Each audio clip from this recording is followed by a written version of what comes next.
رات سرد اور خاموش تھی۔ تنگ گلیوں میں ہلکی ہوا چل رہی تھی اور چاندنی کچی اینٹوں اور مٹی کے بنے گھروں پر نرمی سے بکھر رہی تھی۔ پرانے اسلامی شہر کی فضا میں سکون تھا۔ ایک بڑے سے صحن والے گھر کے کونے میں ایک نوجوان غلام دیوار کے ساتھ بیٹھا تھا۔ اس کے کپڑے سادہ اور بوسیدہ تھے، جو ایک عام غلام پہنتا تھا۔ اس کے ہاتھ سخت محنت کی وجہ سے کھردرے ہو چکے تھے۔ دن بھر وہ لمبا کرتا پہنے، سر جھکائے بوجھ اٹھاتا، استبل صاف کرتا اور اپنے آقا کی خدمت میں مصروف رہتا۔ لوگ اسے اس کے نام سے نہیں پکارتے تھے، صرف اے غلام کہہ کر بلاتے۔ کبھی اس کا مذاق اڑاتے، کبھی اسے ڈانٹ دیتے۔ اس کے پاس نہ عزت تھی، نہ آزادی، نہ کوئی مقام، مگر اس کے تھکے ہوئے دل کے اندر اللہ کی محبت روشن چراغ کی طرح جل رہی تھی۔ رمضان کے آخری عشرے کی راتیں تھیں۔ شہر کی مساجد میں چراغ روشن تھے۔ لوگ سفید کپڑوں اور عماموں میں ملبوس، ہاتھوں میں تسبیح لیے، آہستہ آواز میں کہہ رہے تھے، یہ لیلۃ القدر کی راتیں ہیں۔ ہر شخص عبادت کی تیاری میں تھا، مگر اس غلام کے لیے ایک مشکل تھی۔ اس کا آقا اسے رات کے وقت گھر سے باہر جانے کی اجازت نہیں دیتا تھا۔ جب لوگ مسجد میں صفیں باندھ کر قیام کر رہے تھے، وہ صحن میں خاموشی سے اپنے کام مکمل کر رہا تھا۔ اس کا دل بے چین تھا۔ اسے خوف تھا کہ کہیں لیلۃ القدر آ کر گزر نہ جائے اور وہ اس کی برکتوں سے محروم نہ رہ جائے۔ جب گھر کے سب افراد سو گئے اور ہر طرف خاموشی چھا گئی تو غلام آہستگی سے اٹھا۔ مدھم چراغ کی روشنی میں اس نے وضو کیا۔ ٹھنڈا پانی اس کے ہاتھوں پر پڑا، مگر اس کے ہاتھ سردی سے نہیں بلکہ امید سے کانپ رہے تھے۔ اس نے آسمان کی طرف دیکھا جہاں ستارے جگمگا رہے تھے اور دھیمی آواز میں کہا، یا اللہ، اگر آج لیلۃ القدر ہے تو مجھے اپنی رحمت سے محروم نہ کرنا۔ پھر اس نے صحن کے ایک کونے میں سادہ سی جائے نماز بچھائی اور تہجد کی نماز ادا کی۔ اس کا لباس سادہ اسلامی طرز کا کرتا تھا اور سر جھکا ہوا تھا۔ ہر آیت وہ دل کی گہرائی سے پڑھ رہا تھا۔ نماز کے بعد وہ طویل سجدے میں چلا گیا۔ اس کی آنکھوں سے آنسو بہہ کر زمین پر گرنے لگے۔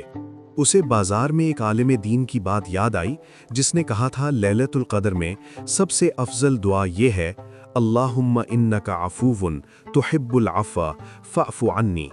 اس نے اس دعا کو اپنا خاص وظیفہ بنا لیا۔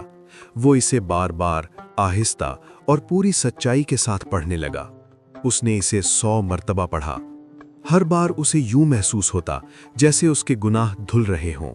پھر اس نے روتے ہوئے اللہ سے عرض کیا، یا اللہ، لوگ مجھے غلام سمجھتے ہیں، میرا اس دنیا میں کوئی مقام نہیں، لیکن تو زمین و آسمان کا رب ہے۔ اگر آج لیلۃ القدر ہے تو مجھے جہنم کی آگ سے آزاد کر دے۔ قیامت کے دن مجھے رسوا نہ کرنا۔ میں تجھ سے دولت نہیں مانگتا، طاقت نہیں مانگتا، صرف تیری مغفرت مانگتا ہوں۔ اس کی آواز ٹوٹ رہی تھی، کندھے کانپ رہے تھے اور اس اندھیرے کونے میں اخلاص کی روشنی پھیل گئی تھی۔ اسی لمحے اس کا آقا، جو لمبا جبہ اور امامہ پہنے ہوئے تھا، پیاس کی وجہ سے اٹھا اور صحن میں آیا۔ اس نے ایک آہٹ سنی اور رک گیا۔ اس نے دیکھا کہ اس کا غلام سجدے میں رو رہا ہے اور عاجزی سے اللہ سے دعا مانگ رہا ہے۔ آقا خاموشی سے سب سنتا رہا۔ اس کے دل پر گہرا اثر ہوا۔ وہ اپنے کمرے میں واپس تو چلا گیا، مگر سو نہ سکا۔ غلام کے الفاظ اس کے ذہن میں گونجتے رہے، مجھے جہنم سے آزاد کر دے، میرا درجہ بلند کر دے۔ فجر کے بعد آقا نے گھر کے تمام افراد اور خادموں کو صحن میں جمع کیا۔ غلام سر جھکائے کھڑا تھا۔ اسے لگا شاید اس سے کوئی غلطی ہو گئی ہے، مگر آقا نے بلند آواز میں کہا، آج سے یہ شخص میرا غلام نہیں رہا۔ سب حیران رہ گئے۔ آقا نے کہا، گزشتہ رات میں نے اس کا اخلاص دیکھا۔